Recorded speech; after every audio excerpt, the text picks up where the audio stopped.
Om Swastiastu. Perkenalkan, kami dari kelompok 1 ingin mempresentasikan hasil kerja kami dengan materi strategi operasi. Saya Desa Made Emilia Carolina dengan NIM 2001-1114. Perkenalkan, nama saya Luhadni Stiani Putri dengan NIM 2001-1077. Dan perkenalkan, nama saya Ihya Nur Hikmah dengan NIM 2001-1036. Baik, materi yang pertama akan dibawakan oleh rekan saya. Submateri strategi operasi. Yang pertama pengertian, yang kedua karakteristik, yang ketiga yaitu faktor-faktor, yang keempat penyusunan, yang kelima pengaruh, dan yang keenam komponen. Yang selanjutnya ada dimensi strategi operasi dan pilihan strategi operasi global. Baik, di sini saya akan menjelaskan tentang strategi operasi. Pengertian strategi operasi adalah suatu visi fungsi operasi yang menetapkan keseluruhan arah atau daya dorongan untuk mengambil keputusan. Bertambahnya pengenalan mengenai operasi sangat membantu perusahaan dalam mencapai suatu posisi kompetitif pada suatu bisnis. Operasi seringkali sebagai tangga proses perencanaan strategis. Operasi dilakukan setelah perencanaan strategis yang dibuat bagian pemasaran, keuangan, dan manajemen umum dilaksanakan. Akibatnya, kemampuan operasi tidak digunakan sebagai kekuatan kompetitif dalam suatu bisnis. Situasi ini dapat diperbaiki dengan mengembangkan suatu strategis operasi sebagai suatu bagian yang terpadu dari strategis bisnis serta memasukkan operasi sebagai peserta sederajat dalam mengembangkan dan menerapkan strategi bisnis. Strategi operasi adalah strategi visi fungsi operasi yang menetapkan keseluruhan arah atau daya dorongan untuk mengembalikan keputusan. Visi ini harus diintegrasi dengan strategi bisnis dan seringkali direfleksikan pada perencanaan formal. Strategi operasi seharusnya menghasilkan suatu pola pengembalian keputusan operasi yang konsisten dan sudah keunggulan bersaing bagi perusahaan. Strategi operasi merupakan Strategi operasi merupakan penjabaran dari strategi bisnis dan korporasi, sehingga kategori keputusan yang telah diuraikan di atas dapat diambil secara tepat dan konsisten. Dengan demikian, strategi operasi akan memberikan arah untuk pengembalian keputusan. Hubungan antara strategi bisnis atau korporasi dan strategi operasi.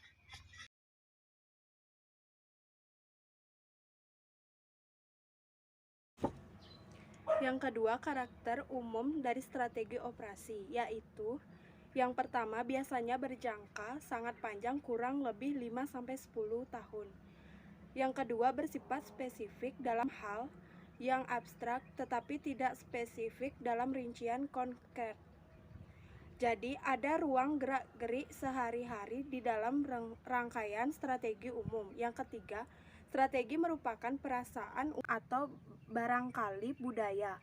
Di seluruh organisasi, strategi ini dapat digunakan untuk di mana saja dalam perusahaan untuk menentukan pengembalian keputusan di mana tidak ada kebijakan.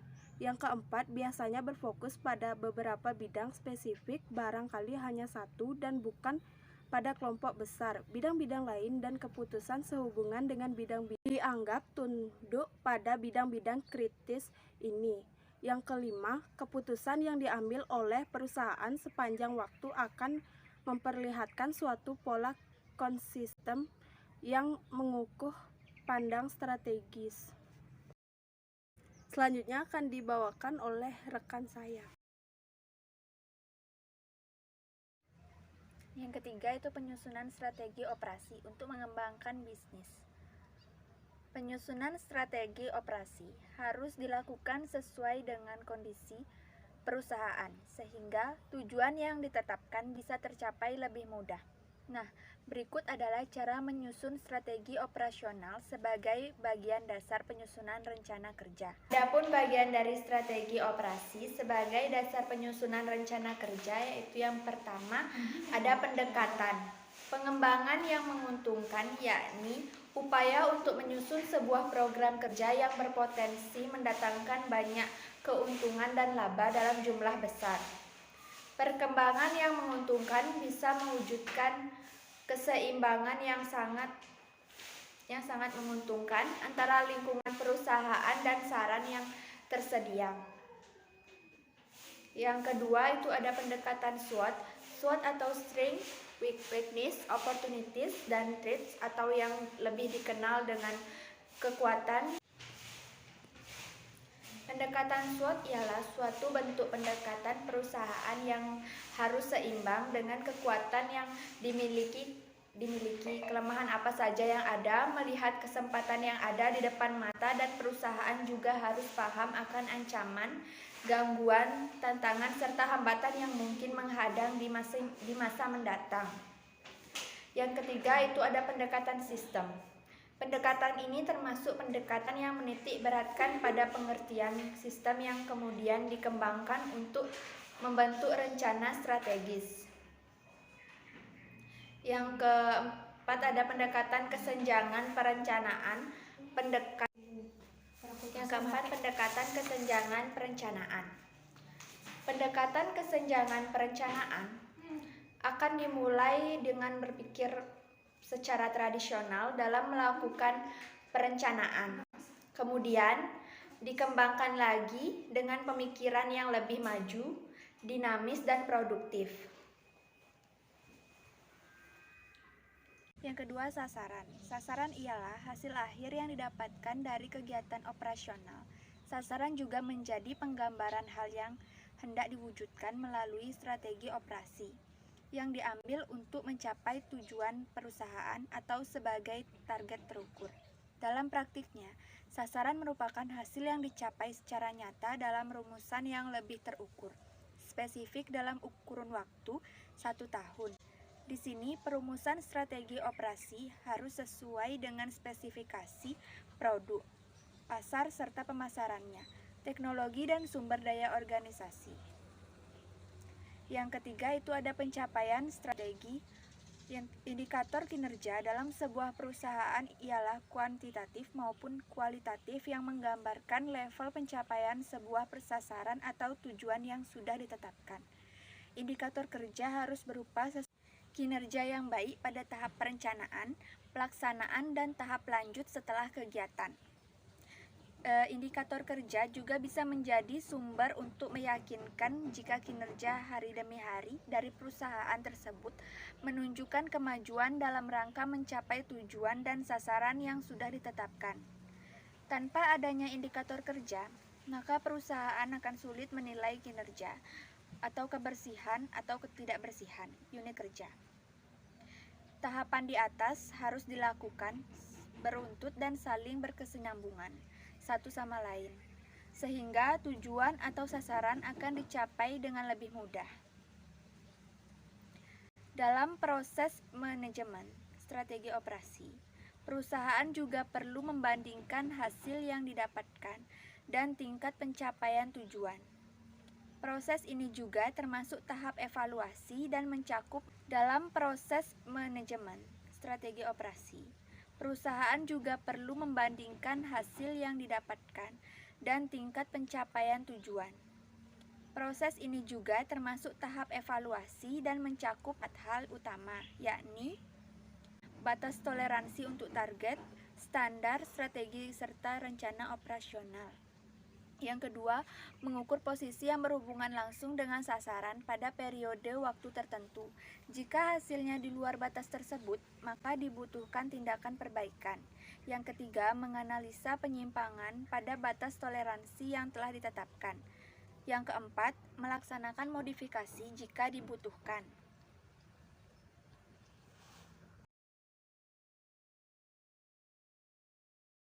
Keempat itu ada faktor-faktor yang mendorong perlunya strategi operasi.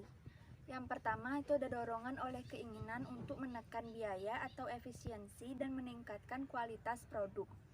Yang kedua, melemahnya bargaining position dalam menghadapi supplier bahan baku, suku cadang atau komponen. Yang ketiga itu ada saingan semakin kuat dalam pemasaran produk yang sama.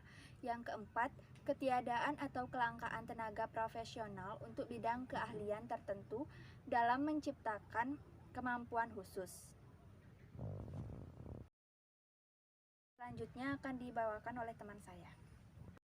Pengaruh strategi operasi pada perkembangan bisnis. Ketika penyusunan strategi dilakukan dengan baik dan diimbangi dengan pelaksanaan yang sesuai perencanaan, maka sasaran atau target perusahaan akan lebih mudah dicapai berbanding terbalik dengan perusahaan yang memiliki perencanaan strategi operasi. Seluruh kegiatan tak akan terkoordinasi dengan baik. Alhasil, pencapaian target pun akan sulit diraih. Pada tahap akhir, yakni proses evaluasi, perusahaan juga bisa melakukan modifikasi atau sedikit perubahan pada strategi operasi yang sudah ditetapkan. Tentunya, modifikasi hanya perlu dilakukan jika dirasa layak dan harus, demi tercapainya sasaran perusahaan. Komponen strategi operasi. Komponen strategi operasi terdiri dari 4 komponen, yaitu yang pertama, misi, kedua, tujuan, ketiga, kemampuan khusus, dan yang keempat, kebijakan. Selanjutnya, dimensi strategi operasi menurut Schroeder 1989 menyatakan ada beberapa elemen strategi operasi antara lain, pertama, harga.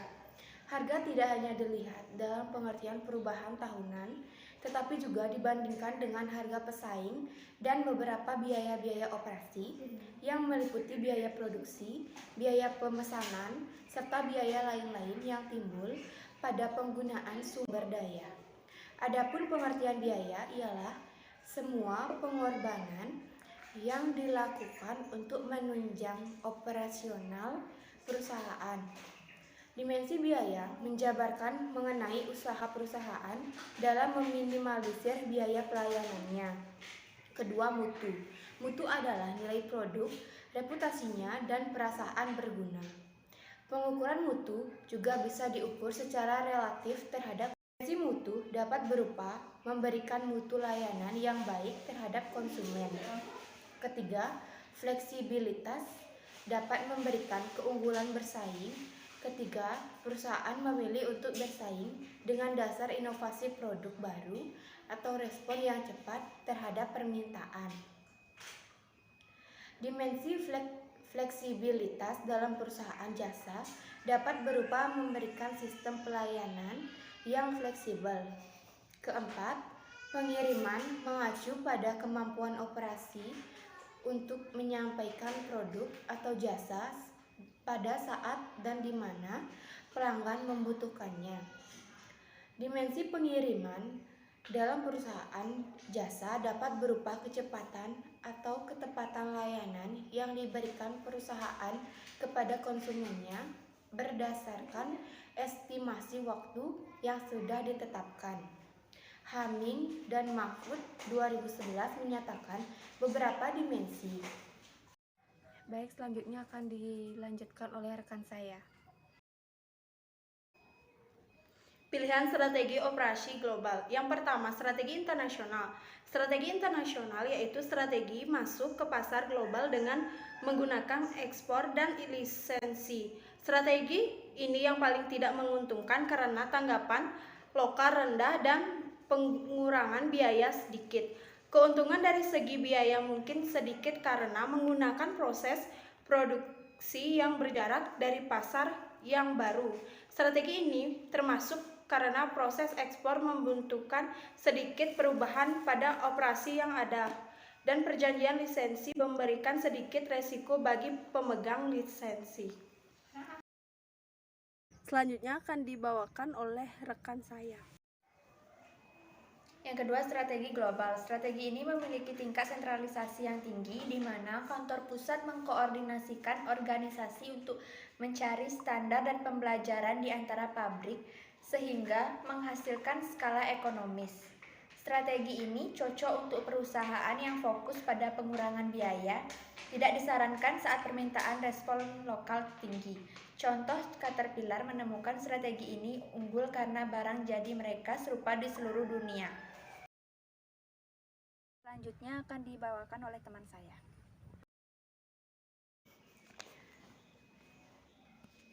Yang ketiga, strategi transnasional. Strategi ini memanfaatkan skala ekonomi dan pengetahuan, juga penekanan akan respon dengan mengetahui bahwa kemampuan dasar tidak hanya ada di negara asal, tetapi bisa di mana saja. Perusahaan jenis ini mampu melaksanakan ketiga strategi operasi: pembedaan, biaya rendah, respon yang cepat. Aktivitas tidak terpusat di perusahaan induk sehingga setiap cabang dapat melaksanakan tugasnya sendiri. Walaupun sumber daya dan aktivitas tersebar, tetapi terfokus sehingga efisien dan fleksibel dalam jaringan yang saling terkait. Baik, jadi dapat kami simpulkan strategi operasi adalah suatu visi fungsi operasi yang menetapkan keseluruhan arah atau daya dorong untuk mengambil keputusan. Strategi operasi juga merupakan penjabaran dari strategi bisnis atau korporasi sehingga kategori keputusan yang telah diuraikan dapat diambil secara cepat dan konsisten. Strategi operasi akan memberikan arah untuk mengambil keputusan hubungan antara strategi bisnis atau korporasi dan strategi operasi. Penyusunan strategi operasi juga dilakukan sesuai dengan kondisi perusahaan, sehingga tujuan yang ditetapkan bisa lebih mudah tercapai.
presentasi dari kelompok kami. Jika ada kesalahan, kami mohon maaf dan kami tutup dengan Parama Santi.